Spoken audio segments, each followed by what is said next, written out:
Don't make this $30,000 mistake when buying a new construction home. If your life ends up changing faster than you expect and you end up selling in the next few years, this could really come back to haunt you.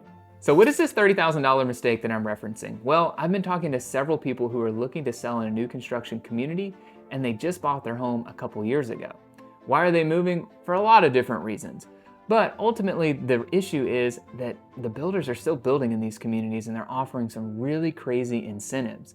And these sellers are competing with the builders that are selling homes at the same price that they bought theirs for with these crazy low interest rate buy downs, and so much more. So ultimately, you don't want to fall into the same camp if you can help it. We never know when life is going to throw us curveballs. Everyone always tells me they're buying their forever home or they're going to be there 10 years, but you always have to think about the what ifs. You've got to think about resale value anytime you buy a home.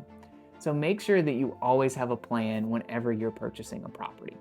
That's one of the things you really want to make sure of, that you have a strategy to hold on to this home for 5 to 7 years.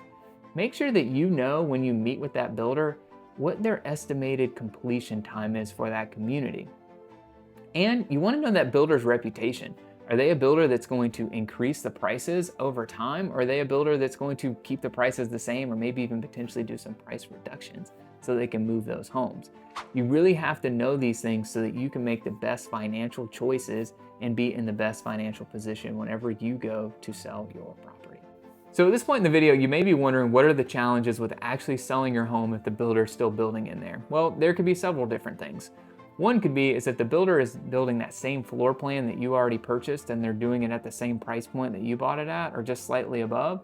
Buyers are going to look at that and go, I can buy that house that is still going to have all the warranties. It has fresh paint, brand new, everything, all the appliances. Maybe they made some modifications to that floor plan as well that actually improved it.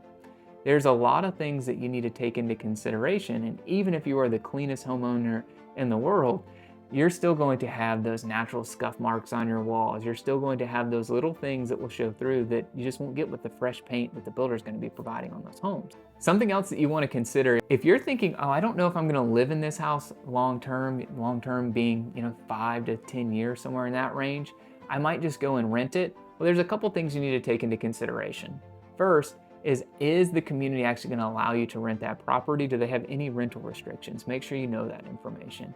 And then the second to know is that in South Carolina, if you're purchasing this home in South Carolina, then you are actually going to see your taxes almost go up 3 times the amount of what you're paying for your primary residence.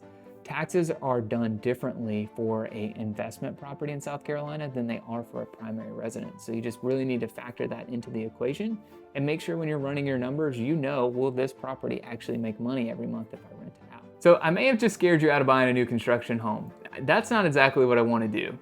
Over 1/3 of the houses that are being sold right now are new construction properties, and there's so many advantages to buying a new construction home, but ultimately it's just all about having the right strategy and buying in the right communities as well to make sure that you're protecting the value of your home. Some of the advantages of buying a new construction home are that the builders are offering these really incredible deals. You can get a much lower monthly payment because there is interest rate buy downs that are out there. They are paying for closing costs. You do get a brand new home where everything that from the HVAC system to your windows to your roof are all new. You also have a lot of these new construction communities that are putting in some amenities that people really want. So your lifestyle preferences may really fit for those new construction homes. Some other things that you may want to take into consideration are that you have all these warranties, so you should really reduce your overall repair expenses than buying a resale property. All that to say, I'm not saying you shouldn't buy a new construction home because again, there's a lot of great benefits that I just mentioned. You just need to have the right strategy and make sure that you're talking to someone that can walk you through every single thing, and don't just fall for the shiny countertops and just think, this house is beautiful and amazing, and figure it out on the back end, because life always changes. And there's going to be people who watch this video that will end up having to sell a new construction home in 2 or 3 years after they buy it, just because a job relocation will happen or something will happen with family. Things happen all the time. There are a lot of things that my team and I have found to really make sure you have a secure financial position whenever you purchase a new construction home. We'd love to be a great resource for you. And if you're one of those people who did buy in a new construction community and you're now looking to sell it, we also could be a resource there as well. We found some ways to help people differentiate their properties to help them maximize the value. If you'd like to talk to my team and I about buying or selling a new construction home, go ahead. All of our contact information is located down below in the description.